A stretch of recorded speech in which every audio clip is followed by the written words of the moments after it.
Votre relation avec votre ex s'est terminée, peut-être même depuis très longtemps, et vous n'arrivez pas à laisser partir votre ex, vous n'arrivez pas à tourner la page sur cette relation.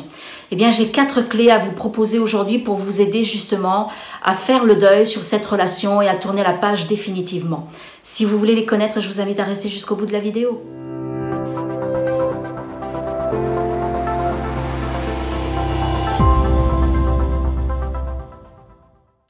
Bonjour, je suis Christina Marquez, je suis psychopraticienne spécialisée en dépendance affective et relations de couple.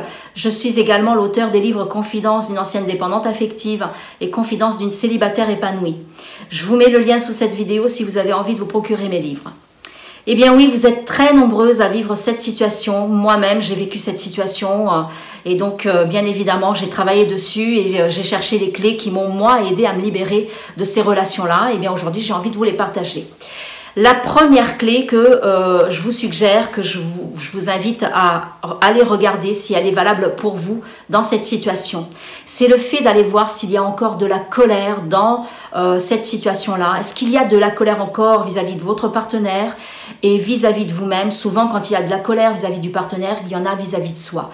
Parce que si c'est le cas, eh bien c'est normal que vous n'arriviez pas à tourner la page. Et peut-être c'est pas la seule raison, mais en tout cas, si déjà vous identifiez qu'il y a encore de la colère et envers lui et également envers vous-même, eh bien vous avez besoin de faire un travail là-dessus pour pouvoir libérer cette colère.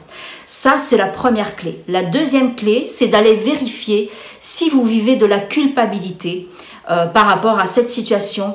La culpabilité, elle est souvent très sournoise et on n'en est pas conscient.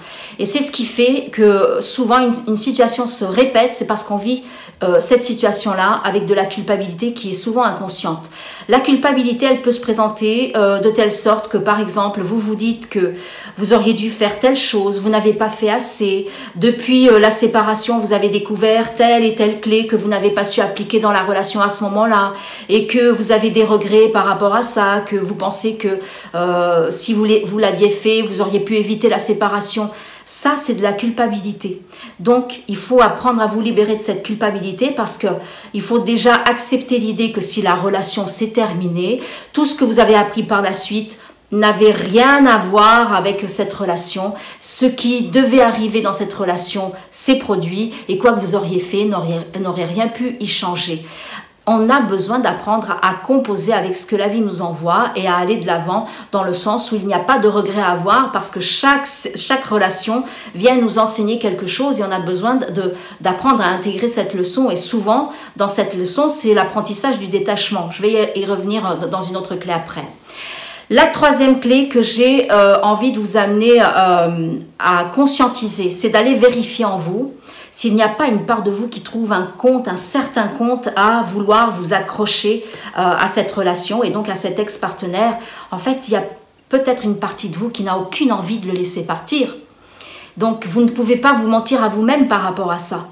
Si vraiment vous identifiez qu'il y a une partie en vous qui n'a aucune envie de le laisser partir et qui garde encore de l'espoir qu'il puisse revenir et que la relation puisse reprendre, eh bien, apprenez à accepter ça, à aller voir qu'est-ce que ça a à vous apprendre sur vous et qu'est-ce que vous avez peut-être besoin d'exprimer. Il y a peut-être des choses qui n'ont pas été exprimées, que vous avez besoin de verbaliser. Donc ça vous demande à être authentique et peut-être verbaliser des choses que vous avez besoin de verbaliser pour les évacuer, pour les libérer. Et enfin, la quatrième clé que je veux vous suggérer, c'est effectivement le fait que dans cette situation, ce que la vie vient de nous enseigner, c'est d'apprendre à accepter le détachement et on ne veut pas l'accepter. Pourquoi? Parce que par rapport à toutes les clés que je viens de vous donner, il y a effectivement cet espoir que peut-être ce n'est pas fini, que peut-être on peut reprendre. Il y a l'espoir que on a peut-être besoin de se racheter par rapport aux fautes qu'on aurait commises et dont la culpabilité est là.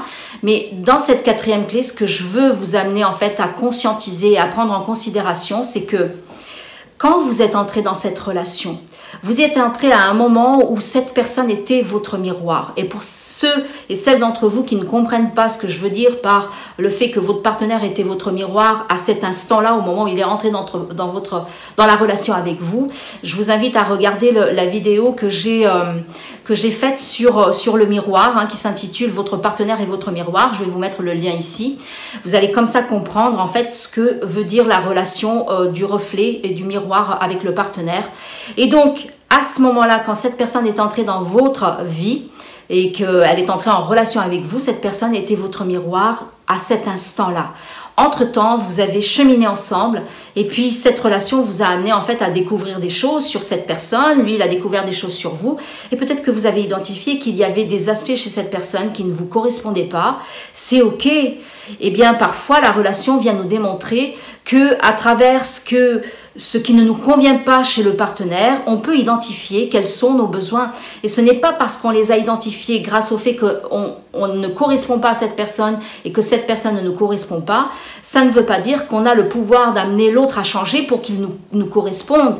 On n'a pas le pouvoir de changer l'autre, mais justement, peut-être que la relation est venue nous montrer que grâce à cette découverte, on a identifié quels étaient nos besoins et qu'une fois qu'on a identifié nos besoins, eh bien, c'est ce qui va amener la relation vers la fin parce que, étant donné que l'autre, il garde son identité et que nous, on est censé garder la nôtre également ou en tout cas la retrouver si on l'a perdue, eh bien, la relation n'est pas censée durer puisque cette personne n'est pas la personne qui nous correspond pour nous amener en fait à accomplir nos besoins.